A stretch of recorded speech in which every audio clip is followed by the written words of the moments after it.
আর কত মজা নেওয়ার পর সত্যটা প্রকাশ করবেন আপনারা, নাকি সত্য আপনারা কখনোই প্রকাশ করবেন না?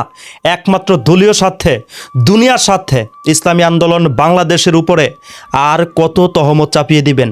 আপনারা যতই তহমত চাপিয়ে দেন না কেন, আমরা তো আছি। আমরা এখন কথা বলবো ইনশাল্লাহ। আপনারা যে ইসলামী আন্দোলন বাংলাদেশের উপর দোষ চাপিয়ে দিচ্ছেন, সেই দোষ আদৌ ইসলামী আন্দোলন বাংলাদেশের উপরে ছিল না, সেই দোষ আপনাদের উপরেই ছিল। আর সেটাই প্রমাণ করবো আজকের এই ভিডিওতে। 100-100 উপরে বা 100-র আশেপাশে, এটা হলে আমি মনে করি সম্মান সূচক হয়। যদি কারোর জন্য এটা না হয়, তাহলে সে দায় দায়িত্ব তাকেই গ্রহণ করতে হবে। 40টা-45টা আসনে ওনাদের হবে না। যদি এমনটাই হয়, মন মতন তারা আসন আমাদেরকে দেয় নাই, আমাদের সম্মানের হানি করেছে, আমাদেরকে বেইজ্জতি করেছে, এই কথা বলেছে। দরদিরা আমার শুনুন, এমনটাই যদি হয়, আসন কয়টা নিবে? এই আসনটা নেওয়ার জন্য ভোট হলোই না, নির্বাচন হলোই না, আগে প্রধানমন্ত্রী কে হবে, রাষ্ট্রপতি কে হবে, অর্থমন্ত্রী কে হবে, ধর্মমন্ত্রী কে হবে, এই নিয়ে মারামারি কাটাকাটি গন্ডগোল শুরু হয়ে গেছে। বোঝা গেছে আপনাদের দিলে ইসলাম কোরআন দিন কায়েমের চাইতে দুনিয়ার লোভটাই বেশি ঢুকে গেছে। কথা বলুন, ঠিক না বেঠিক?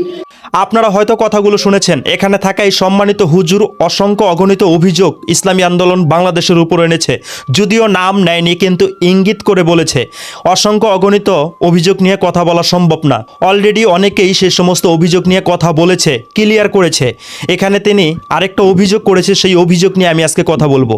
ইসলামী আন্দোলন বাংলাদেশ কবে বলেছে তারা মন্ত্রিত্ব চায়? আজ পর্যন্ত কি তারা প্রমাণ করতে পেরেছে? একদম অপপ্রচার চালাচ্ছে।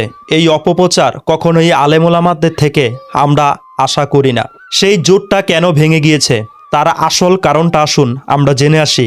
আমাদের আমির মোহতারাম তিনি স্পষ্ট করে বলেছেন যে তারা ক্ষমতায় গেলে প্রচলিত আইন অনুযায়ী রাষ্ট্র পরিচালনা করবেন। আমরা স্পষ্ট হয়ে গেলাম যে আমরা যে লক্ষ্য নিয়ে চলছি সেই লক্ষ্য অর্জিত হবে না। তাদের জন্মের পর থেকে একটা মৌলিক স্লোগান ছিল যে আল্লাহর আইন চাই, সৎ লোকের শাসন চাই। এখন যখন ক্ষমতায় যাওয়ার মতো অবস্থা তৈরি হয়েছে, তখন তারা আল্লাহর আইন থেকে সরে গেলেন। আমাদের যেটা মনে হয়েছে, তারা ক্ষমতাটাকেই একমাত্র মুখ্য মনে করছে। তাদের শক্তি সামর্থ্য অনেক বেশি, ঠিক আছে, কিন্তু আমরা আদর্শিকভাবে, নৈতিকভাবে আমরা কারো চেয়ে দুর্বল নই। গাজী আতাউর রহমান হাফিজাহুল্লাহ উনি কি বলেছে, একদম স্পষ্টভাবে কথা বলেছে কেন এই জোট থেকে তারা চলে গিয়েছে। শরিয়া আইন যারা বাস্তবায়ন করতে চায় না, যারা একসময় বলেছিল সৎ লোকের শাসন চাই, আল্লাহর আইন চাই, তারা সেই কথা থেকে সরে গিয়েছে। যে কারণে ইসলামী আন্দোলন বাংলাদেশ সেই জোট থেকে বের হয়ে গিয়েছে। তবে আসন ভাগাভাগির ছোট্ট একটা কারণ কিন্তু ছিল, তবে তারা যতটা বড় করে দেখাচ্ছে তত বড় কারণ ছিল না। আমি এটাও প্রমাণ করব শেষের দিকে গিয়ে। আসুন, তাদের পক্ষ থেকে এই কথা বলা হয়েছে নাকি হয়নি, তারা শরিয়া আইন অনুযায়ী রাষ্ট্র চালাবেন না। ইসলামের আমি মহোদয়ের সাথে আমরা কথা বলেছি, উনি যে আশ্বাসগুলো দিয়েছেন সেটাই আমি একটু আবার রিপিট করতে চাই। যেটা উনি জাতির উদ্দেশ্যে বলেছেন, সেটা হলো যদি মহান সৃষ্টিকর্তা ওনাদেরকে এই দেশ পরিচালনা করার সুযোগ দেন, তাহলে এই বাংলাদেশের শারিয়া ল অর্থাৎ শারিয়া আইন উনি বাস্তবায়ন করবেন না। এটা আমাদের জন্য খুব ভালো বিষয় ছিল।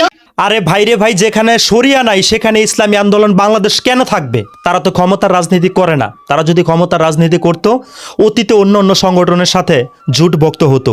এবারের জোট হয়েছিল এক বক্স পলিসি। ইসলামের পক্ষে যারা ভোট দিবে সেটার জন্যই একটা বক্স পলিসি করা হয়েছিল, কিন্তু তারা শরিয়াকেই সেখানে রাখতে চাচ্ছে না। তাহলে ইসলামী আন্দোলন বাংলাদেশ সেই জোটের মধ্যে কেন থাকবে? যেখানে ইসলাম নেই সেখানে ইসলামী আন্দোলন বাংলাদেশ থাকতে পারে না, থাকবে না, এটা আমরা বিশ্বাস করি। আর জোটে থাকলে ইসলামী আন্দোলন বাংলাদেশ বেশি আসন পেত, এটা তো একটা স্বাভাবিক বিষয়। কেন সেটা বুঝতেছেন না? আসুন এই বিষয়ে একটু কথা শুনে আসি। একা থাকলে কি সিট পাওয়া যায় না? জোটে থাকলে সিট পাওয়া যায়। তা সিটের জন্য ভাগ হলে তো জোট করতাম, ভাগ হইলাম কেন? বোকা নাকি? এতটুকু সেন্স নাই না? আমরা একা হইলাম কেন? না, আমরা জোটের থেকে ভাগ হয়ে সিটের জন্য নয়, ইসলামের জন্য, শরিয়ার জন্য, সুন্নাহর জন্য। যেখানে ইসলাম নাই, যেখানে শরিয়া নাই, যেখানে কোরআনের আইন নাই, সেখানে ইসলামী আন্দোলন বাংলাদেশ অতীতেও ছিল না, বর্তমানেও নাই, ভবিষ্যতেও থাকবে না। তবে ভবিষ্যতে যদি আপনাদের মতো মুচুর ঘুরিয়ে ফেলে, তাহলে ইসলামী আন্দোলন বাংলাদেশের মধ্যে যারা ইসলাম বাস্তবায়ন করার জন্য সেই সংগঠনের মধ্যে আছে, তারা সেখান থেকে সরে যাবে, এই কথাটা মনে রাখবেন। আসুন আরেকটু সামনে যাই, কথাগুলো শুনি। কিন্তু আমি মনক্ষুণ্ণ হবেন না, আমি বলতে চাই, কে কোরআনের পক্ষে থাকলো আর না থাকলো, ইসলাম কায়েম করার জন্য, দ্বীন ইসলাম প্রতিষ্ঠার জন্য আমাদের এই দেহে এক ফোঁটা রক্ত যতদিন থাকবে, আমরা খাব্বাব, খুবাইব, হানজালার মতন জীবন দিয়ে ইসলামের পক্ষে টিকে থাকবো। কারা কারা? দুইটা হাত আমার আল্লাহকে দেখায়।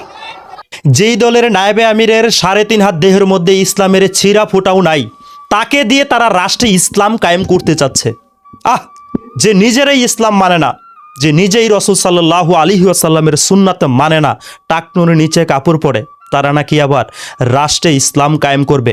তাদেরকে সামনে রেখে ইসলামী আন্দোলন বাংলাদেশের উপর আঙ্গুল তুলে কথা বলা হচ্ছে, তাদেরকে ছোট করে কথা বলার চেষ্টা করা হচ্ছে। কোনো লাভ হবে না, কোনো লাভ হবে না। ইসলামী আন্দোলন বাংলাদেশের প্রধান আমির ও আলেম, নায়েবে আমির ও আলেম, এই দলটাকে যারা পরিচালনা করছে তারাও আলেম, তারাও আমলদার, তারাও সব দিকে এগিয়ে আছে। কাজেই বিয়ে না করে ছেলে সন্তান কিংবা মেয়ে সন্তানের স্বপ্ন দেখা যেই কথা, দলের নায়েবে আমির যদি আলেম না হয়, তাদেরকে দিয়ে রাষ্ট্রে ইসলাম কায়েম করার কথা একই কথা। কারণ যে কলসির তলা থাকে না, সেই কলসির মধ্যে পানি দিলে সেই পানি অটোমেটিক নিচ দিয়ে পড়ে যাবে। আগে তলাটা ঠিক করুন। আপনাদের নায়েবে আমির, এমনকি আমির সাহেব কতটা শিক্ষিত ইসলামের দিক থেকে, কত বড় বড় আলেম, কতটা আমলদার, সেটা আগে আপনারা যাচাই করুন। তারপরে রাষ্ট্রে ইসলাম কায়েম করতে চান নাকি চলমান আইন অনুযায়ী রাষ্ট্র চালাতে চান সেটা বলুন। চলমান আইন অনুযায়ী যদি রাষ্ট্রে চালাতে চান তাহলে আমাদের কোনো কথা নেই।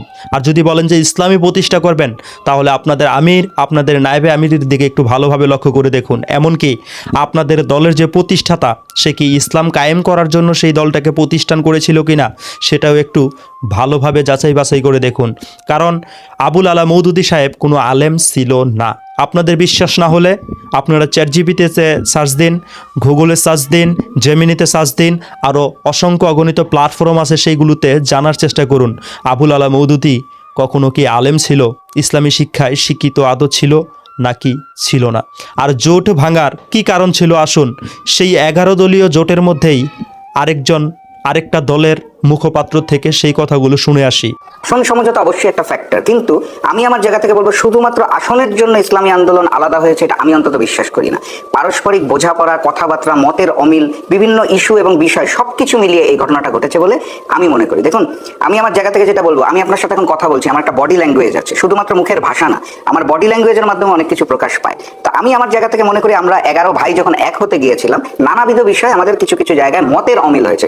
শুধুমাত্র আসন অথবা ইসলামী আন্দোলনকে ক্ষমতালোভী বলার জায়গাটাতে আমি একমত না। আচ্ছা, এখানে অনেকেই বলতে চাচ্ছেন যে এই ভাঙা ক্ষেত্রে প্রতিবেশী দেশের কোনো হস্তক্ষেপ থাকতে পারে বা গোয়েন্দা সংস্থা কিংবা রয়ের কোনো প্রভাব থাকতে পারে। আপনি কি মনে করেন যে এটা সত্য কথা? না, দেখুন, বাংলাদেশের রাজনীতিতে যখন কোনো ঘটনা ঘটে তখন নানা রকম থিওরি আসে যে তৃতীয় পক্ষের হস্তক্ষেপ, ভারতের কোনো ইন্ধন আছে কিনা, রয়ের কোনো হস্তক্ষেপ আছে নাকি, অথবা প্রতিপক্ষ বিএনপি কোনো চাল চাললো নাকি, এরকম নানা রকমের থিওরি আসে। তবে আমরা দীর্ঘদিন রাজপথে একসাথে ছিলাম, তো পীর সাহেব চরমনাইয়ের সাথে খুব কাছ থেকে মিশার আমার সুযোগ হয়েছে। আমি অন্তত আমার জায়গা থেকে বিশ্বাস করি যে অথবা ইন্ডিয়া অথবা বিএনপির কোনো কূটকৌশলের সামনে পীর সাহেব চরমনাই অথবা ইসলামী আন্দোলন মাথা নত করে নাই, এটা আমি বিশ্বাস। আপনারা হয়তো উনার কথাগুলো শুনেছেন, উনি কিন্তু এখানে স্পষ্টভাবে বলেছেন, উনি কিন্তু কাছাকাছি থেকেছেন, দেখেছেন। শুধু আসন ভাগাভাগি নিয়ে ইসলামী আন্দোলন বাংলাদেশ সেই 11 দলীয় সমঝোতার জোট থেকে বের হয়ে আসেনি, বিভিন্ন কারণ সেখানে আছে। এখন আসুন আরেকটা কথা বলি, ইসলামী আন্দোলন বাংলাদেশ কি সেই দল থেকে বের হয়ে এসেছে নাকি তাদেরকে কৌশল করে বের করে দেওয়া হয়েছে, এটাও কিন্তু দেখার বিষয়।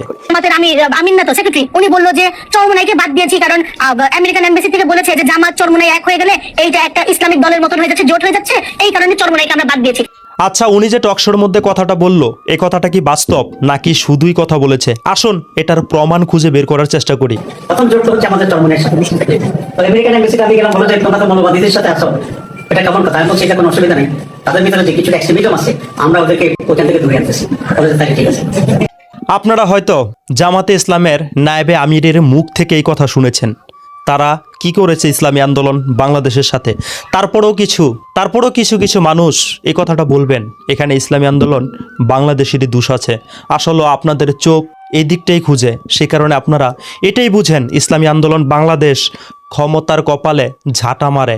ক্ষমতার কপালে পিছা মারি, ঝাড়া মারি না। ইসলামী আন্দোলন বাংলাদেশ কিয়ামত পর্যন্ত যে একটা সিট পায়, কোরআন ও সুন্নাহর বাইরে যাবে না, যেতে পারে না ইনশাআল্লাহ। ইসলামী আন্দোলন বাংলাদেশকে তহমত দেওয়ার আগে, সেটাকে নিয়ে ভুল প্রচার করার আগে অন্তত একবার চিন্তা ভাবনা করে দেখুন, তারপরে প্রচার করুন। ইসলামী আন্দোলন বাংলাদেশ নীতি ও আদর্শ ইসলামের উপর অটল থেকে রাজনীতি করছে। ক্ষমতা লোভী হতো তাহলে যে কোনো একটা সংগঠনের সাথে তারা জোট বাঁধত, তারা কারো সাথে জোট বাঁধছে না, তারা নীতি ও আদর্শ ইসলামের উপর অটল আছে, অটল ছিল, অটল থাকবে ইনশাআল্লাহ। কাজেই অপপ্রচার করে তহমত দিয়ে ইসলামী আন্দোলন বাংলাদেশকে থামিয়ে রাখা যাবে না। অতীতেও যায়নি, বর্তমানেও যাবে না, ভবিষ্যতেও যাবে না ইনশাআল্লাহ।